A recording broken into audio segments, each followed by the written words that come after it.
Most of us were taught that reading more means learning more, but it's not just about how much you read, it's about how you read. And if you've ever finished a book only to forget half of it the next day, yeah, you're not alone. So, what if I told you there's a better way? A method that doesn't just help you read faster, but smarter. One that pulls real insight from every page and actually sticks with you. In this video, we're diving into a complete 7-part reading system. And by the end of this video, you won't just be reading books, you'll be using them to grow faster than most college students ever will. So if you're tired of passive reading and ready to unlock the real power of books, let's get started. Number 1. Pre-reading framework. The smartest readers don't just open a book and start reading. They take a few minutes to plan how they're going to read it, and that makes a huge difference. Studies show that when you know what you're looking for before you start, your brain understands and remembers things better. It's like giving your mind a map before a journey, and here's how you can do it. Tip 1. The 10-minute book check. Instead of jumping into page 1, take 10 minutes to look through the table of contents, the back cover, a few random pages, and even read the intro, headings, or summary. This quick scan helps you understand what the book is really about, and if it's even worth your full attention. Tip 2. Set a clear goal. Don't read just to finish the book. Ask yourself, what do I want from this? A new idea? A method I can use? Or just general knowledge? When your goal is clear, your brain pays more attention to the right things. It's focused, and that focus makes everything stick better. Tip 3. Ask questions first. Before you read, think of 3 to 5 questions you want the book to answer. This makes reading more active.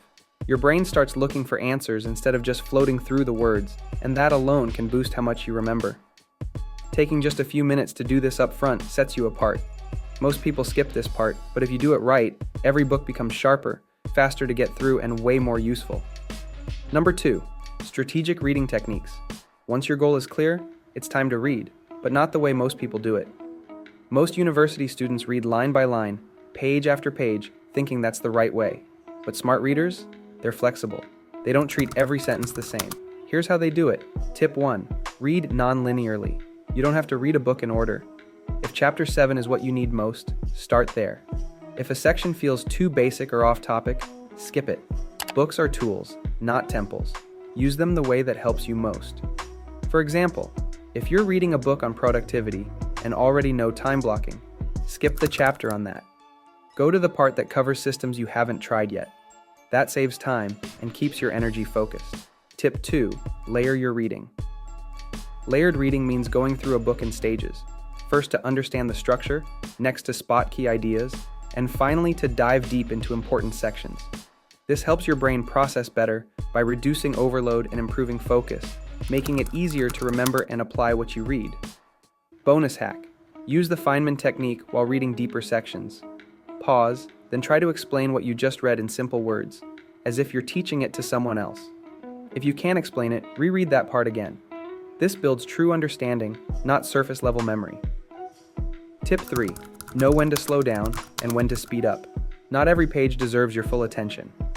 Slow down when the book hits something complex, a powerful insight, or something relevant to your goals. Speed up, or even skim, through filler content, repetitive examples, or things you already know. It's not about reading every word, it's about knowing what it means. Reading strategically isn't just efficient, it's empowering. Because once you realize you control how you read, you stop wasting time and start getting value, fast. Number 3. Active reading frameworks. Reading shouldn't be passive.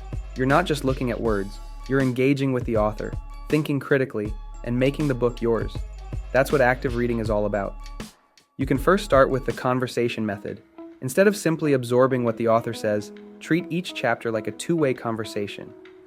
As you read, pause and respond, just like you would if the author were speaking to you in person. Write down small notes beside the text as you read, right on the edges of the page or in the empty spaces. These notes can be your thoughts, questions, or even quick symbols like, "This is useful." Why though?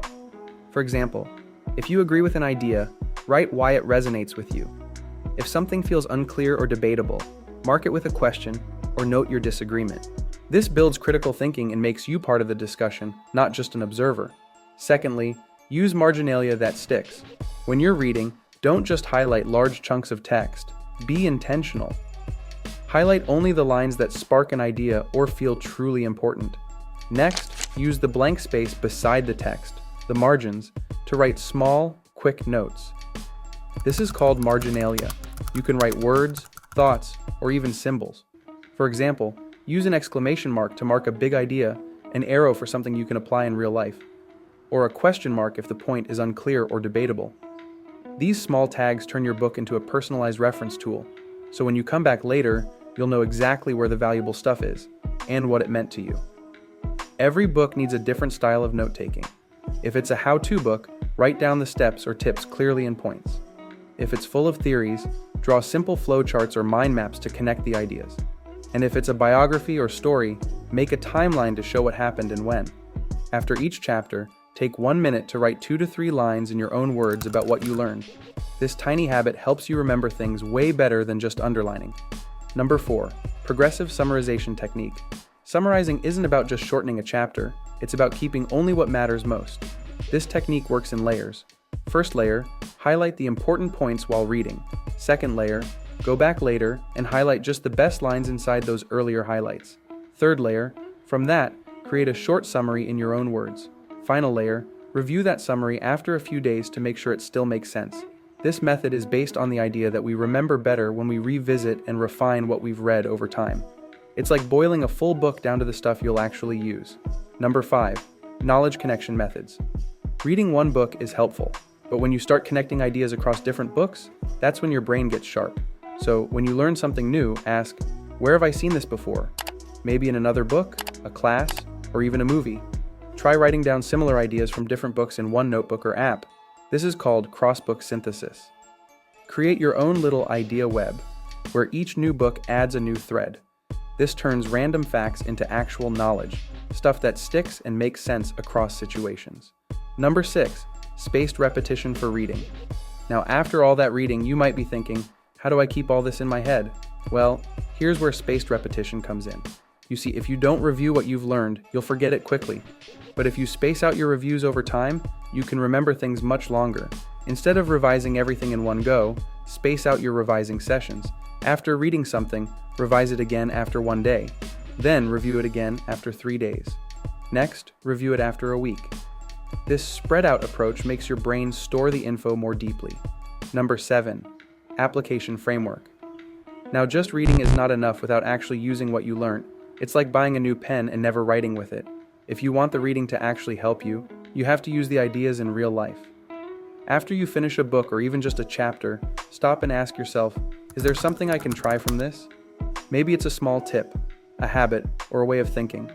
Pick just one thing and try it out during the day. That's how you take reading from just words to something that actually changes your life. And once you've picked something to try, the next step is to actually do it. And for that, you just need a little push. It can be something as small as writing one task down, setting a reminder, or telling yourself, I'll try this during lunch. That tiny step is what turns reading into real action. Later, after you've tried it, take a moment and ask, did it help me? If yes, that means the reading was worth it. If not, that's okay too. You still learned what works and what doesn't. The more you keep doing this, reading, trying, checking, the more your brain grows, and your life starts shifting little by little. Every smart step you take while reading builds into something powerful. Read with purpose, apply it, and watch yourself grow beyond the average. You've got this. So, if this inspired you, like, share, and subscribe, your journey's just getting started. And if something clicked with you, drop a comment and let's grow together.